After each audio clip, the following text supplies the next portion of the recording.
Yeah, just a little update on just the cichlid room basically. Bean Eye doing well. About to spawn again. I've got to put a stop to this. This will be their third successive one. So after this, I'm pulling these three. I'm growing these lot out. But after that, I'm going to be dividing these two. Well, actually, might even depend on how she plays. Chuck her in the spares tank. Where I've got the other Bean Eye. I've got another pair of Bean Eye in there, and yeah, and a male. I've got a Cuban, some Eliotti, silver dollars, and L-numbered clicks. So yeah, I might just leave. Well, he's not. These two ain't going to be staying in this tank anyway. They're going to be upgraded very shortly. You see a tank I showed a little while back that needed doing up. Yeah, well, that's soon be ready for these. But I'm not going to bother setting it up in this place till I move to the new place now. But all this Corona bullshit has put a bit of a spanner in the works with everything. So I'm stuck where I am for now. I've actually started putting some of the tanks up for sale because I'm going to replace some of them in new ones at the new place. So I'm still not going to go for like big massive tanks again. The biggest I'm going to be going for will be a 622, and that'll be. These were originally going to go into the 4.2, 2.5, but that's like that whole thing with the Summit is about 700 litres. But even though it's a fair old size, I'd still rather these two in a 622. So I'm going to have the Cubans going into the other 600-700 litre system. That one's sumped. The 622 I'm getting it brand new off of eBay. I'm just going to buy one of them £800 jobs, or £899, with a high gloss cabinet and all that on it. It's got stainless steel frame now on it, so that's the most important thing to me. I've had quite a few cabinets that are warped, like particularly the Seashell or Seabray, they're called now, tanks. They're cabinets. I'm really not that impressed with them. But right now these have been moved because it was their tank that I sold. I sold that yesterday. So yeah, they've gone into this 4 foot. They're going to be in there temporarily till I move. Then they'll be going into that tank that I showed a while back, the mahogany cabinet. I've had to move her from this tank over to here. She don't play nicely. She can't go in into the female tank.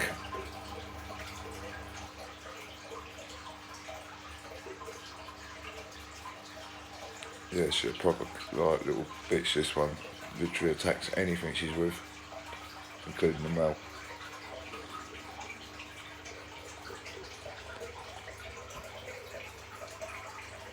Yeah, and I've got a big dog. I've had this fish since it was about 2 inches long, maybe not even that. All the rest are probably about 1.5 inches. This one was probably about 2 inch. This was the biggest.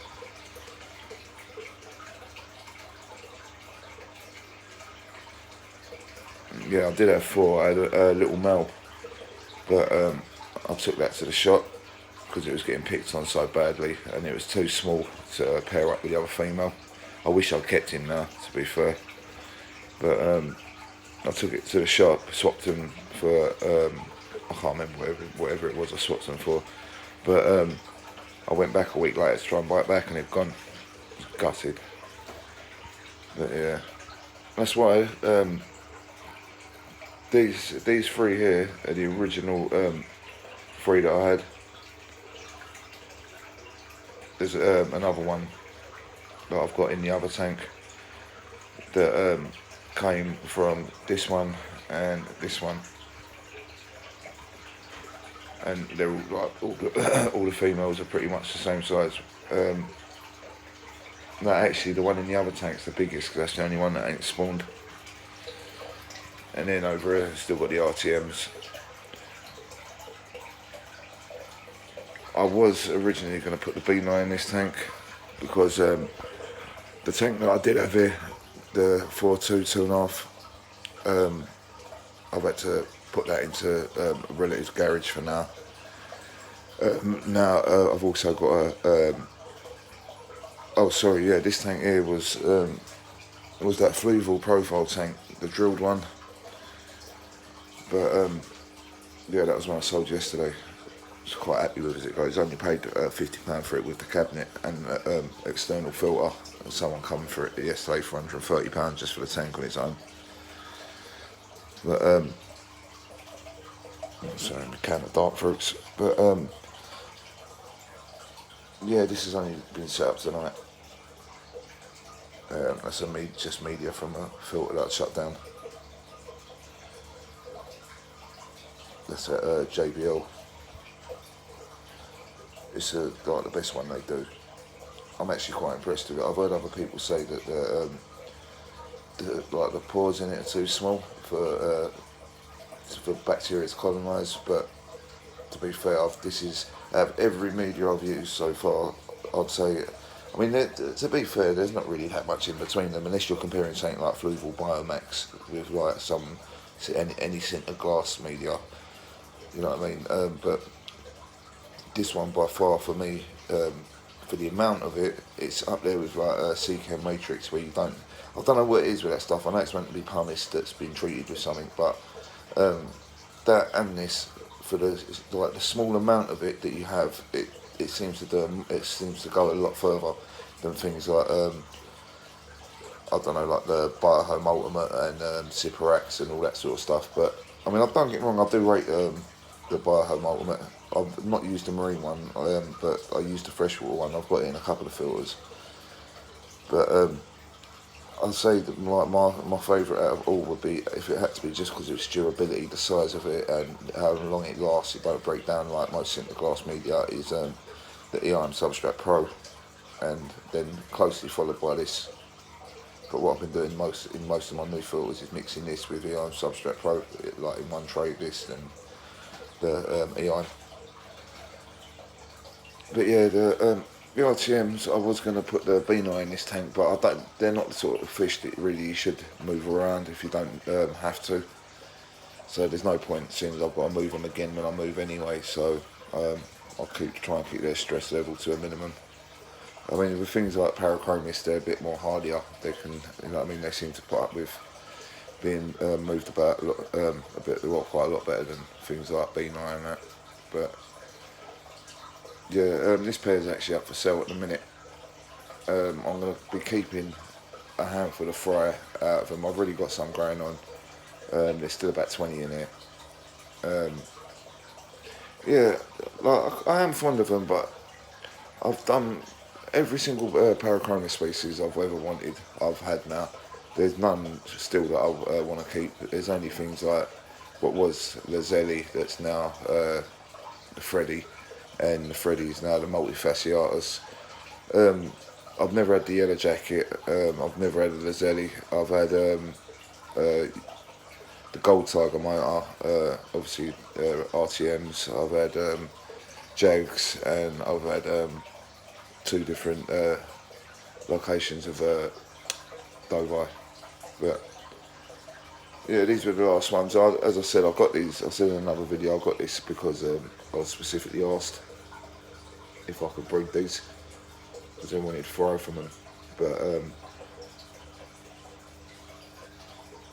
yeah, they've served their purpose. But these are going to be getting moved on. I mean, when I say someone asked for fry from, I mean I've sold 40. You know what I mean? People don't take big numbers. On average, like I said, it's between 20 and 30 fish normally gets ordered at a time. But I still like to grow some out for myself, because what I do is I'll just literally pick, like, out of the whole batch. I'll literally cull it down to one like nice looking male or female, depending on whatever I'm looking for at the time. But yeah, I wouldn't want to like breed them and then raise fry to then breed again. You know what I mean? Not unless you've got wild caught fish, then it's a bit different. Even then, you still shouldn't be like inbreeding, but I mean, it happens in the wild. I don't care what anyone says. You know what I mean? If a fish has 1,000 fry at a time, and you know what I mean, it's in a lake, the chances are they're going to cross paths with their siblings. But yeah, everything's going alright here as it goes with these. I've still got this one here. I've got the Indie Aquatics cube, the 2x2 cube, Fluval 406. It's one of my filter socks. I'm letting them build up now because I was washing each one at a time off the marine tank every time it's dirty, and it's got to be put on the wash twice on its own. So now I've just got like 10 of them. So all I have to do is just wash wash it once with all of them in there when I get down to my last one. But yeah, this is all going to be tidied out tomorrow. Things like that little unit there. I mean, that's my sofa under there. I mean, it's absolute mess. But like I said, I've been getting rid of tanks, fish, loads of stuff. I'm not getting out of the hobby, it's just I'm moving, and it doesn't make sense to move. Some of these tanks I'm not that keen on anyway, so I'm better off just outing them and starting again at a new place. That's another thing I've got as well at the minute. I need somewhere to put my fish, so there's a shop that rents out tank space, so I'm going to have to do that with some of my fish till I move and get the new tank set up. But yeah, I'm only going to be keeping my favourites when I move, and then which is literally going to be the Beanie and the Cubans. I've got Beanie fry from another catch location, but there's still not really anything to report home about yet. They're not even like 2 inch yet, so I've got a few types of fry going on at the minute, but yeah, when they get to a decent size, then I'll do videos on them, but there's not much point. I mean, it's like them, that's more Beanie, but when it's fish this size, excuse the tannins in the water. But yeah, that's that Beanie fry there. Because what I had to do was, that tank was on the floor there, and to move this tank out I had to drain this tank halfway, and then I just, because this is 50/50 RO and tap water, what I normally do is that's what I keep the parents in, was that, so when I filled that tank up originally, I just keep using the parents water, and because I give them a water change every 3rd day, I'll do a 3rd water change. I'll just take the water out, the TDS is still below 200, I'll put that into the fry tank, top it up with a little bit of fresh water, so it's never that great a change from what they were in the first place. But yeah, if you look after them right, they're not that finicky, they're not,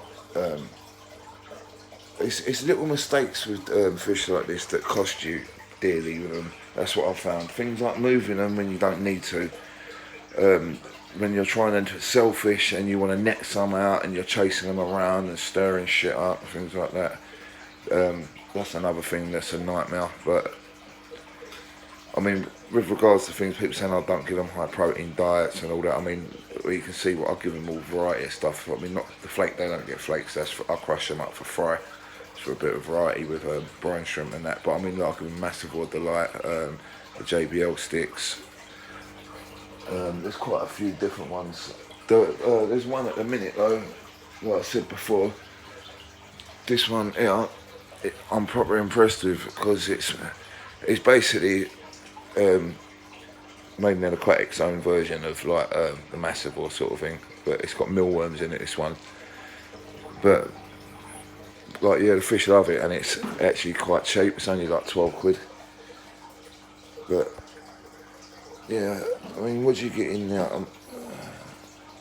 Yeah, it's not just under what you get in a packet of Akari, so it's around the same price as Akari, but yeah, decent pellet as it goes. But I think the main thing for fish is just variety. I just mix it up so they don't have the same thing all the time.